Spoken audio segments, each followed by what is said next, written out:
Well, the news begins in West Africa, where the trial of Nnamdi Kanu, leader of the proscribed Nigerian group, the Indigenous People of Biafra, has been adjourned to October 21.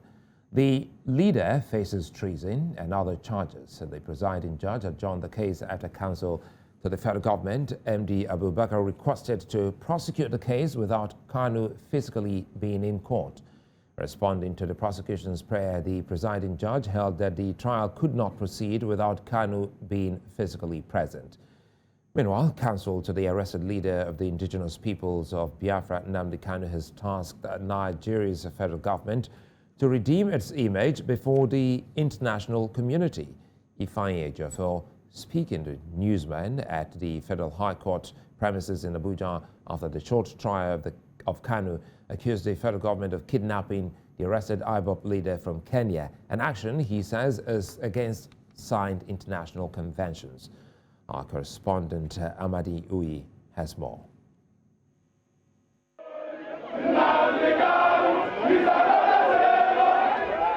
Chants of solidarity and support for detained IPOB leader Nnamdi Kanu as supporters thronged the Federal High Court in Abuja.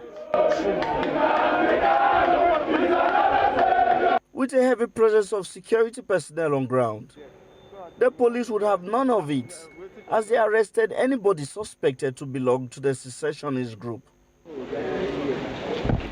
Counsel to Kanu urged the Nigerian government to redeem its image before the international community, accusing government of kidnapping Kanu from Kenya. As far as we're concerned today, Nigerian image in international community has been damaged, has been bastardized by virtue of what has been taking place. We don't go to a foreign land and kidnap somebody. If the person has committed an offense to law, you subject him to what they call extradition proceedings. Then the person will pass through the instead of smuggling here through what they call extraordinary rendition. But that's a very fundamental issue we're discussing before international court and the international community. Thronged by a jubilant crowd of IPOB supporters, he explained in details events that played out in court. Today, the official order, first of all, that you need an order from the CJ to proceed with trial. Then two, that the detention authority, in this case the SSS, should give us access to our client. Because I complained about the way and manner we see him. For the past 8 days, we don't see him. And only yesterday, we had all over the social media that has been taken away from Abuja. I complained to the court that he has been taken away from here.